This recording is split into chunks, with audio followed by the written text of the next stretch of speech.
I got $400,000 for Mom's house, my brother bragged. Too bad you were too slow to stop me. He'd forgotten one tiny detail. I'd been paying the property taxes for 10 years, which gave me legal claim. The sale was reversed, and he owed me every penny. My brother Nathan's smug voice crackled through the phone as I stood in the cereal aisle at Walmart, trying to decide between generic and name brand for my kids. Just closed the deal this morning, he continued, practically gloating. Cash buyer. Quick close. The old place is finally gone, and I've got the check to prove it. I abandoned my cart right there, leaving it in the middle of the aisle as I rushed to my car. You sold Mom's house?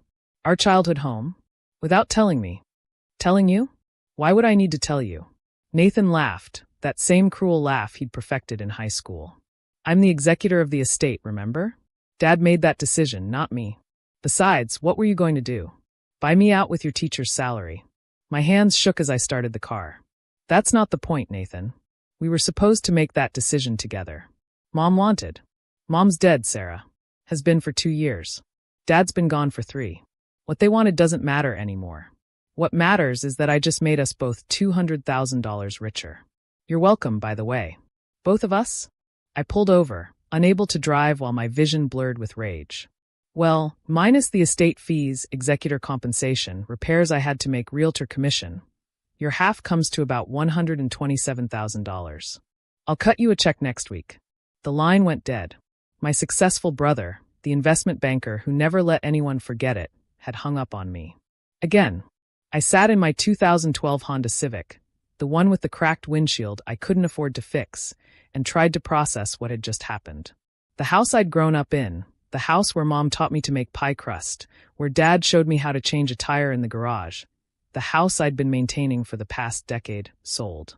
Without a word to me. But Nathan had made a crucial mistake. One that his MBA and fancy downtown office couldn't fix.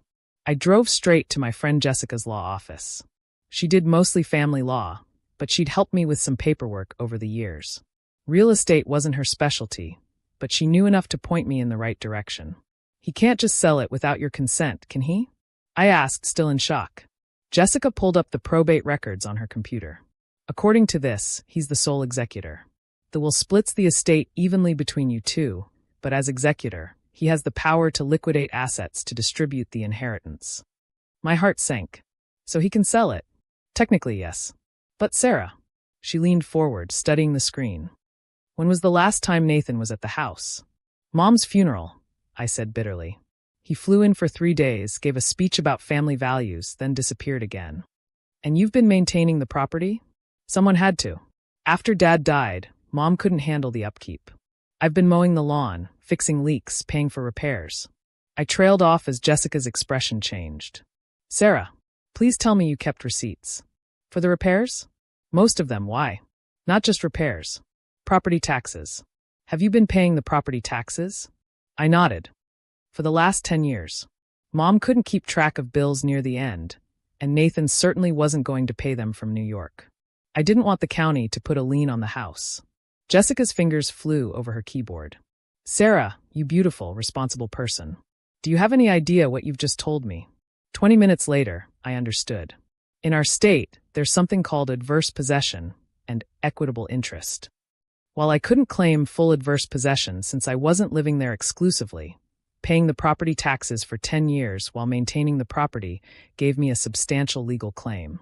More importantly, Nathan's failure to consult me or properly notice me of the sale violated his fiduciary duty as executor.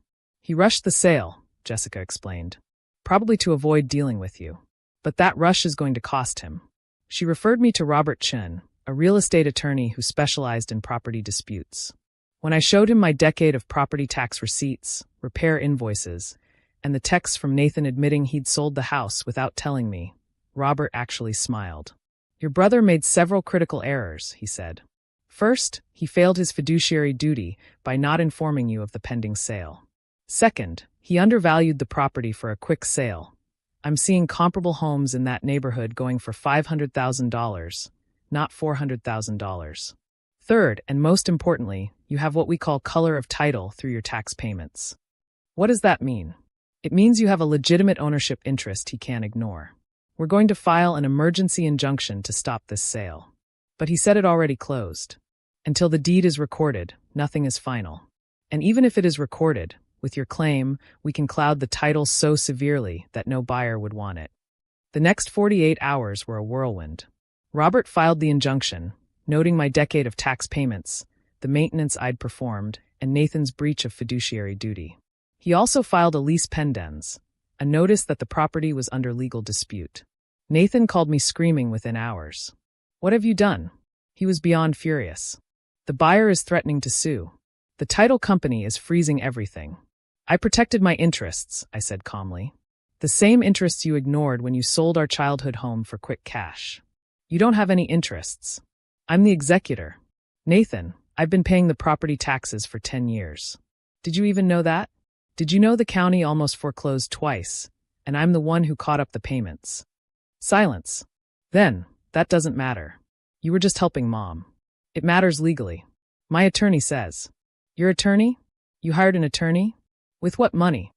"The same money I used to keep our parents' house from being seized by the county while you were playing Wolf of Wall Street in Manhattan."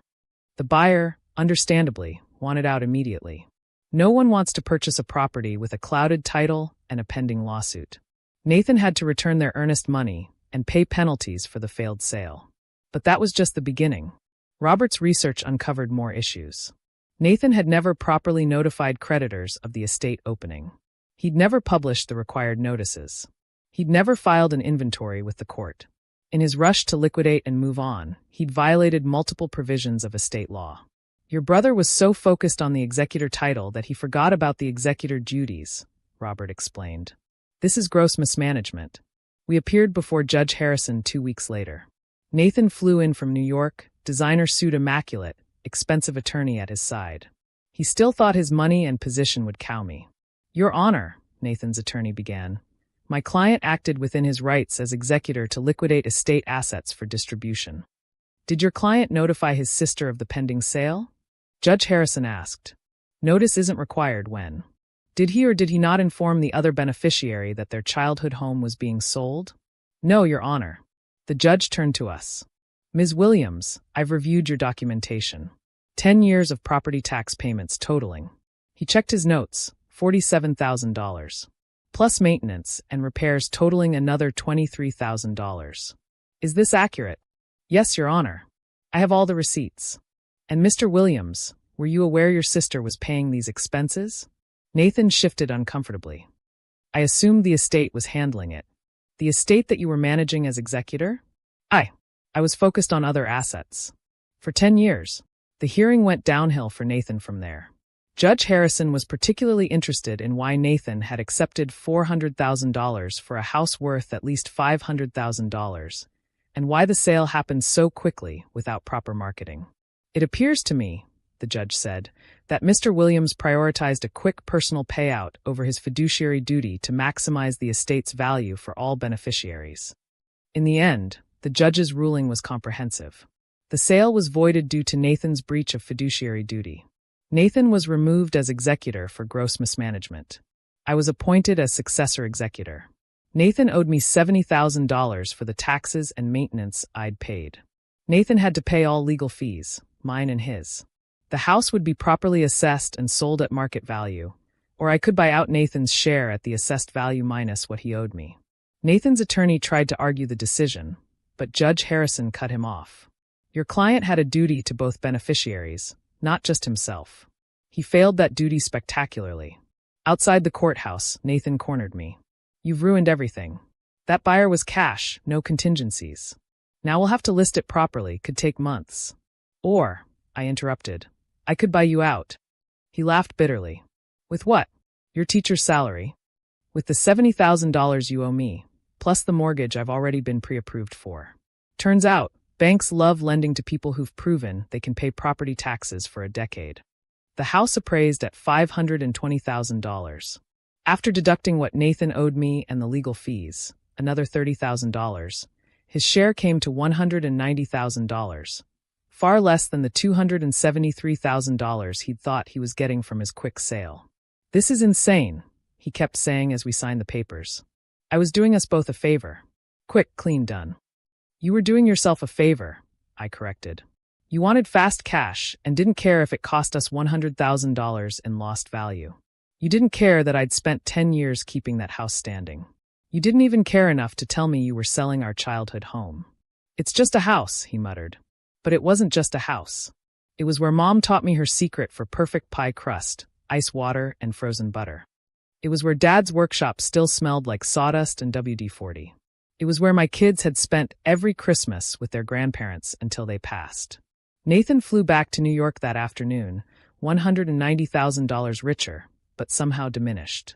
He'd probably frame this as another example of how his small-town sister had held him back, how family had interfered with his business acumen. I moved into the house last month. My kids each have their own room now, instead of sharing in our cramped apartment. The kitchen still has Mom's worn recipe cards in the drawer. Dad's tools are still organized exactly how he left them. Every morning, I drink coffee on the same porch where Mom used to watch the sunrise. Sometimes I think about Nathan in his Manhattan high-rise, surrounded by his success. I wonder if he ever thinks about what he traded for that quick $400,000. Not just money, but the last tangible connection to our parents. He was right about one thing. I couldn't have matched his salary or bought him out without the legal claim. My teacher's income would never compete with his investment banking bonuses. But he forgot something important. You don't have to be rich to be smart. And you don't need an MBA to keep receipts. Last week, I got a text from an unknown number. It was Nathan's assistant, asking if I'd consider selling the house now that the market was up. I didn't respond, but I did frame one particular property tax receipt, the first one I'd paid 10 years ago, when Mom called crying because she couldn't find her checkbook and was afraid they'd lose the house. For $1,700 that I'd scraped together by tutoring and summer school teaching. That receipt hangs in Dad's workshop now, right next to his favorite hammer. A reminder that sometimes the smallest actions, the ones nobody notices, end up being worth more than all the big deals in the world. Nathan got his money. I got our home. And somewhere, I like to think Mom and Dad are laughing at the irony. Their responsible son, so quick to sell their legacy, undone by his overlooked sister's careful pile of receipts. Turns out, paying the bills does matter. Especially when your brother forgets who's been paying them. Thanks for watching. See you again in the next video. Stay stunned.